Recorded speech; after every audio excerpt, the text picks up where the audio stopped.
शुक्लां ब्रह्मविचारसारपरमामाद्यां जगद्व्यापिनीं वीणापुस्तकधारिणीमभयदां जाड्यान्धकारापहां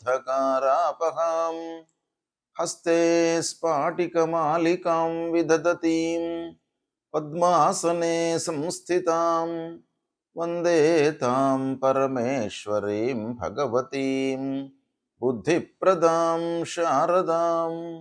శ్రీ మహాగణాధిపతయే నమః. శ్రీ మహాసరస్వత్యై నమః. శ్రీ గురుభ్యో నమః. పంచగ్రహ కూటమి ఈ సంవత్సరము 2026వ సంవత్సరంలో మనకు 17 ఫిబ్రవరి 2026 రోజున ఉదయం 9:06 నుండి 19 ఫిబ్రవరి 2026 మధ్యాహ్నం 3 గంటల వరకు చంద్రుడితో కూడుకున్నటువంటి పంచగ్రహ కూటమి. అంటే ఇది 2 రోజులే ఉంటుంది. ఇది అమావాస్య యుక్తంగా చంద్రుడితో ఉన్నటువంటి పంచగ్రహ కూటమి. అంటే ఈ 5 గ్రహాల లోపల సూర్యుడు, చంద్రుడు, శుక్రుడు, బుధుడు, రాహువు వీళ్ళు ఇన్వాల్వ్ అయి ఉన్నారు. అంటే చంద్రుడు, సూర్యుడు, రాహువుతో ఇన్వాల్వ్ అయి ఉన్నటువంటి ఈ పంచగ్రహ కూటమి 2 రోజులు ఉంది. ఇందులో అమావాస్య కూడాను సంభవిస్తుంది. ఇది ఒక పంచగ్రహ కూటమి. తర్వాత రెండవసారి కూడాను మనకు పంచగ్రహ కూటమి వస్తుంది. అది 23 ఫిబ్రవరి 2026 రోజున మధ్యాహ్నం 11:48 నుండి 1 మార్చి 2026 అర్ధరాత్రి 12:57 వరకు ఇక్కడ కుజుడితో కూడుకున్నటువంటి పంచగ్రహ కూటమి ఏర్పడుతుంది. అంటే ఈ పంచగ్రహ కూటమిలో చంద్రుడు లేడు. చంద్రుడిని మినహాయించి అంటే చంద్రుడు కాకుండా మిగతా గ్రహాలతో ఏర్పడేటువంటి పంచగ్రహ కూటమి అన్నమాట. ఇది ఎక్కువ రోజులు ఉంటుంది. చంద్రుడితో ఇన్వాల్వ్ అయి ఉన్నటువంటి పంచగ్రహ కూటమి 2-2.5 రోజులే ఉంటుంది. చంద్రుడు లేకుండా మిగతా గ్రహాలతో ఏర్పడినటువంటి పంచగ్రహ కూటమి కనుక ఇది ఎక్కువ రోజులు. అంటే 23 ఫిబ్రవరి నుండి మనకు 1 మార్చ్ అర్ధరాత్రి వరకు ఉంటుంది. అంటే ఇక్కడ 5 రోజులు, ఇది 1 రోజు. అంటే 6-7 రోజులు ఈ పంచగ్రహ కూటమి చంద్రుడు లేనటువంటి పంచగ్రహ కూటమి అన్నమాట. ఇది చాలా ప్రభావాన్ని చూపిస్తుంది. వ్యక్తిగత ప్రభావం కంటే కూడాను ప్రపంచవ్యాప్తంగా, దేశవ్యాప్తంగా, రాష్ట్ర వ్యాప్తంగా మనకు ప్రమాదాలు, సంఘటనలు, ఆకస్మికమైనటువంటి ఇబ్బందులు, మార్కెట్ లోపల ఉన్నటువంటి ధరలు పెరగడము, పతనం కావడము, ఇలాంటిది మనకు ఊహకు అందనటువంటి ఎన్నెన్నో విషయాలు ఈ పంచగ్రహ కూటమి సందర్భంగా జరిగేటువంటి అవకాశాలు చాలా ఉంటాయి. కాబట్టి ఇలాంటి ప్రభావము అంటే ఈ గ్రహాలతో ఏర్పడుతున్నటువంటి పంచగ్రహ కూటమి మనకు రాశి ప్రకారంగా ఎలా ఉంటుంది, అంటే వ్యక్తులకు ఎలా ఉంటుంది. అంటే ప్రపంచం అంటే మట్టి కాదు, మనుషులతో కూడుకున్నటువంటిదే ప్రపంచం. అంటే ప్రపంచవ్యాప్తంగా సామూహికంగా ఎఫెక్ట్ అనేటువంటిది ఈ గ్రహ కూటమి మూలకంగా జరుగుతుంది అనేటువంటిది శాస్త్రం చెప్పినప్పటికీ ఇందులో ఇన్వాల్వ్ అయి ఉన్నటువంటి వాళ్ళు ఎవరు? ప్రజలు. కాబట్టి ఈ ప్రజలు ఆయా రాసులలో ఉద్భవించినటువంటి వాళ్ళు కనుక ప్రధానంగా రాశి పరంగా ఈ పంచగ్రహ కూటమి యొక్క ప్రభావము ఎలా ఉంటుంది అనేటువంటి విషయాన్ని మనము తెలుసుకుందాం. మిథున రాశి వారికి అంటే మిథున రాశి జాతకులకు, మిథున రాశిలో జన్మించినటువంటి వాళ్ళు స్త్రీలు సుమారుగా 50% ప్రజలు ఉంటారు, 50% పురుషులు ఉంటారు. కనుక సహజంగా వీళ్ళు చేసేటువంటి వ్యవహారము, పురుషులు చేసేటువంటి వ్యవహారము, వాళ్ళ లక్షణాలు, మానసిక స్థితి లోపల కొంత తేడా ఉంటుంది. కాబట్టి ఈ మిథున రాశి పరంగా మనము చూసినట్టయితే ఈ పంచగ్రహ కూటమి మిథున రాశి జాతకులకు ఎలా ఉంటుంది అనే విషయాన్ని ఒక్కమారు మనం పరీక్షించినట్టయితే ఈ పంచగ్రహ కూటమి 9వ స్థానంలో సంభవిస్తుంది మిథున రాశి వారికి. అంటే మిథునం, కరకాటకం, సింహం, కన్య, తుల, వృశ్చికం, ధనుస్సు, మకరం, కుంభం భాగ్యస్థానంలో సంభవిస్తుంది. భాగ్యస్థానంలో సంభవించడము ఒక రకంగా మనకు కలిసి వచ్చేటువంటి అంశమే అయినా కూడాను కొన్ని కారకత్వాల విషయంలో మనం చూసినట్టయితే శుక్రుడు 9వ స్థానంలో మనకు చాలా మంచి పని చేస్తాడు.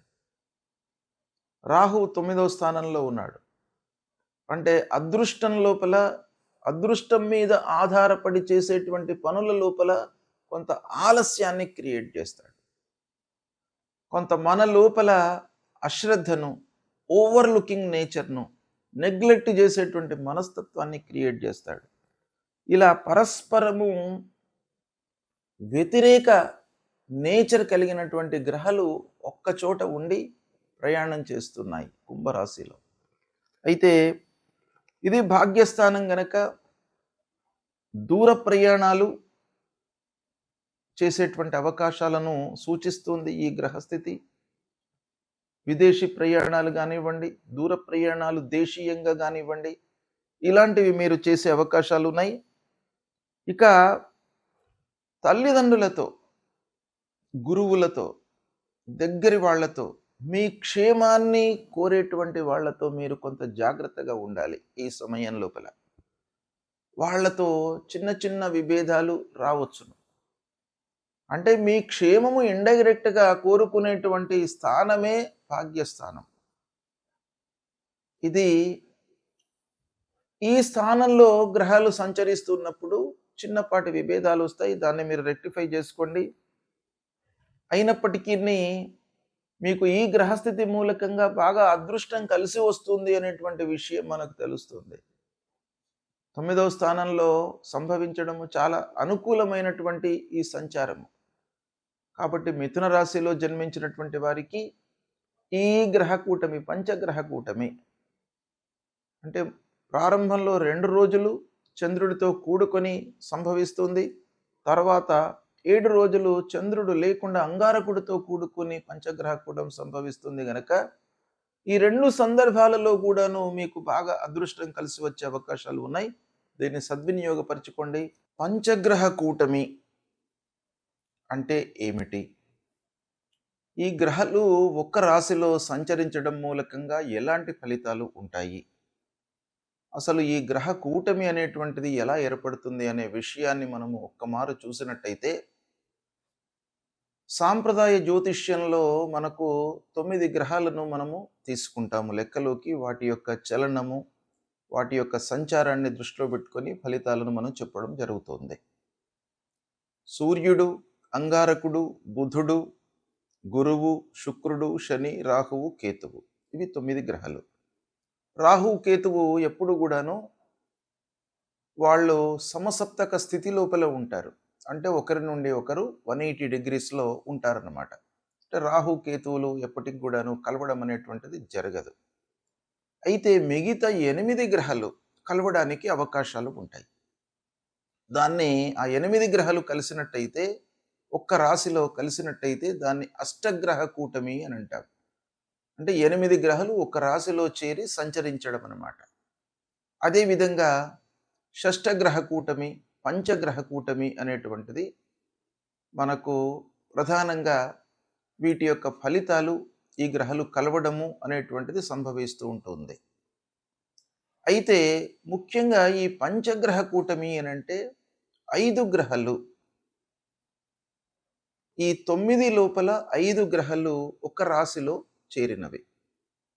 అంటే కుంభరాశిలో ఈ 5 గ్రహాలు సూర్యుడు, అంగారకుడు, బుధుడు, శుక్రుడు, రాహువు. శని మీనరాశిలో ఉన్నాడు, కేతువు సింహరాశిలో సంచరిస్తున్నాడు. చంద్రుణ్ణి మినహాయించి మనం చూసినట్టయితే 5 గ్రహాలు కుంభరాశిలో చేరినవి. ఈ కుంభరాశిలో సంచరించడాన్ని మనం ఏమంటాం? పంచగ్రహ కూటమి అని అంటాం. ఈ పంచగ్రహ కూటమి మూలకంగా మనకు ఎలాంటి ఫలితాలు ఉండబోతున్నాయి, ఎలాంటి ఫలితాలు ఉంటాయి జనరల్గా అనే విషయాన్ని మనం చూసినట్టయితే,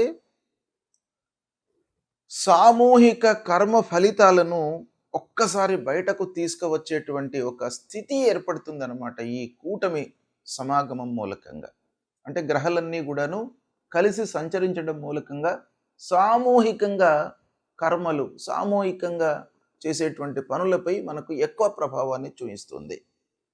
అంటే దీని సూక్ష్మంగా మనం చూసినట్టయితే ఇది వ్యక్తుల కంటే కూడాను ఈ గ్రహ కూటమి మూలకంగా కలిగేటువంటి ఫలితాలు ప్రపంచవ్యాప్తంగా, దేశవ్యాప్తంగా, రాష్ట్ర వ్యాప్తంగా ఎక్కువగా ప్రభావాన్ని చూపిస్తాయి. అంటే ప్రపంచవ్యాప్తంగా ఎలా ఉంటాయి, ఎక్కువ సంఘటనలపై ప్రభావం చూపిస్తుంది గనక ప్రపంచ స్థాయిలో ఎలాంటి ప్రభావాలు ఉంటాయి, ప్రపంచ స్థాయిలో మనకు ఉండేటువంటి ప్రభావము సంఘటనలు ఏంటంటే రాజకీయ పరంగా, రాజకీయంలో ప్రపంచవ్యాప్తంగా దేశాలలో రాజకీయ మార్పులు, ప్రభుత్వాలపై ప్రజల యొక్క అసంతృప్తి, నియంతృత్వ పాలనలకు చరమగీతం పాడడము, అంటే నియంతృత్వ పాలనలు బలహీనపడము, తర్వాత కొత్త రాజకీయ కూటమిలు ఏర్పడము, అంతర్జాతీయ ఒప్పందాలు, యుద్ధాలు, ఉద్రిక్తతలు, వీటిపైన కూడాను చాలా ప్రభావం చూపిస్తుంది. అంటే సరిహద్దు వివాదాలు మళ్ళీ చెలరేగే అవకాశాలు ఉంటాయి. ఆయుధ పరీక్షలు, సైనిక కదలికలు, శాంతి చర్చలతో పాటు ఆకస్మికమైనటువంటి ఘర్షణలు, ఇక ఆర్థిక వ్యవస్థపై కూడాను ఈ పంచగ్రహ కూటమి యొక్క ప్రభావం ఉంటుంది. అంటే ప్రపంచ మార్కెట్ లోపల అస్థిరత అనేటువంటిది చోటు చేసుకుంటుంది. అంటే బంగారము కానివ్వండి, చమురు, డీజిలు, కరెన్సీలపై ఊగిసలాట, అంటే అస్థిరత ఏర్పడుతుంది. కొన్ని దేశాలకు భారీ నష్టం వాటిల్లేటువంటి అవకాశాలు ఉంటాయి. కొన్ని దేశాలకు ఆకస్మిక లాభం చేకూరుతుంది. అంటే ఒక దేశానికి నష్టం జరుగుతుంటే ప్రపోర్షనల్గా ఇంకో దేశము లాభపడేటువంటి అవకాశాలు మనకు ఉంటాయి. అవన్నీ కూడాను ఈ యోగం మూలకంగా సంభవించే అవకాశాలు ఉంటాయి. అంతేకాకుండా ప్రకృతి లోపల వైపరీత్యాలు ఏర్పడతాయి. అంటే భూకంపాలు, అగ్నిపర్వతాలు విస్ఫోటనం కావడము, సముద్ర తీర ప్రాంతాలలో తుఫాన్లు ఏర్పడము, వరదలు రావడము, వాతావరణంలో అతి తీవ్రమైనటువంటి మార్పులు ఏర్పడము, ఇలా ప్రపంచవ్యాప్తంగా జరిగేటువంటి అవకాశాలు ఉన్నాయి. ఇక దేశీయంగా భారతదేశంలో ఎలాంటి ప్రభావం చూపిస్తుంది అనంటే పాలన పైన, రాజకీయాలపైన ప్రభావం చూపిస్తుంది. కేంద్ర రాష్ట్రాల మధ్య అధికార ఘర్షణలు తలెత్తేటువంటి అవకాశాలు ఉంటాయి. కీలక చట్టాలు, విధాన మార్పులు, ప్రజల ఉద్యమాలు పెరిగే అవకాశం ఉంటుంది. దేశీయంగా కూడాను ఆర్థికపరమైనటువంటి రంగం పైన ఎఫెక్ట్ కనబడుతుంది. అంటే స్టాక్ మార్కెట్లు ఆకస్మిక పతనము, పునరుద్ధరణ, వ్యవసాయము, మౌలిక వసతులు, పెద్ద పెట్టుబడులపై ప్రభావము, కొత్త పన్నులు లేదా ఆర్థిక విధానాలు, భద్రతపై, రక్షణపై కూడాను ప్రభావం చూపిస్తుంది. ఇలా దేశం పైన, రాష్ట్రం పైన మనకు తీర ప్రాంతాలపైన ప్రభావం చూపిస్తుంది. రాష్ట్రానికి సంబంధించినటువంటి ఖనిజాలు, పరిశ్రమలు, వ్యవసాయం ప్రధానమైనటువంటి రాష్ట్రాలు ఏవైతే ఉన్నాయో ఆ రాష్ట్రాల లోపల వర్షపాతము అసమానతగా ఉండడము, అంటే మనకు కాలానికి అనుగుణంగా వర్షాలు పడకపోవడము, దాన్ని అసమతుల్యంగా వర్షాలు పడడము, తద్వారా పంటల ధరల లోపల మార్పు, ఇవన్నీ కూడాను ఉండే అవకాశాలు ఉంటాయి. ఇక వీటన్నికి తోడుగా ఆధ్యాత్మికంగా మనకు మార్పులు వస్తాయి. అంటే ఇన్ని కష్టాలు ఒక పక్కన వచ్చే అవకాశాలు ఉంటాయి కాబట్టి సహజంగా మానవుడి లోపల ఆధ్యాత్మికత అనేటువంటిది పెరుగుతుంది. అంటే ప్రజల లోపల ధ్యానము, భక్తి ప్రపత్తులు, ఆధ్యాత్మిక చింతన, తర్వాత పాత సంప్రదాయాలకు సంబంధించినటువంటి విషయాలపై మనస్సు నిలపడము, సంప్రదాయ గ్రంథాలను చదవడము, గురువులను సేవించడము, సాధువులను సందర్శించుకోవడము, ఇలాంటి ఫలితాలు మనకు పంచగ్రహ కూటమి మూలకంగా ఓవరాల్గా ఉండే అవకాశాలు ఉంటాయి. వీటి నుండి అధిగమించడానికి మన సంప్రదాయం ప్రకారంగా ఏవైతే చెప్పారో, ఏం చెప్పారు, ఇలాంటి విపత్తులు జరుగుతున్నటువంటి సమయం లోపల మానవులందరూ కూడాను భగవంతుడిని ఆరాధించడము, భగవంతుడికి కావలసినటువంటి జప తపాదులు, హోమాలు చేయడము, తద్వారా ఇవన్నీ కూడాను తగ్గేటువంటి అవకాశాలు ఉన్నాయి. మన హిందూ సాంప్రదాయంలో ఒక ఉత్కృష్టమైనటువంటి స్థితి మానవుడికి ఇచ్చింది. ఏంటంటే కరెక్షన్ చేసుకోవడానికి విపత్తులు సంభవించినప్పుడు భగవంతుణ్ణి మీరు ఆరాధన చేసినట్టయితే తప్పకుండా ఇవన్నీ కూడాను తగ్గుతాయి అనేటువంటిది ఒకటి మనకు శాస్త్రంలో చెప్పింది ఉన్నది. కాబట్టి ఇలాంటివి జరుగుతున్నప్పుడు భగవదారాధన, హోమాలు, యాగాలు, స్తోత్ర పారాయణాలు నిరంతరము చేయడం మూలకంగా ఇలాంటి ప్రభావాలు తగ్గి ప్రజల లోపల సుఖశాంతులు కలిగేటువంటి అవకాశాలు ఉంటాయి. శుభం.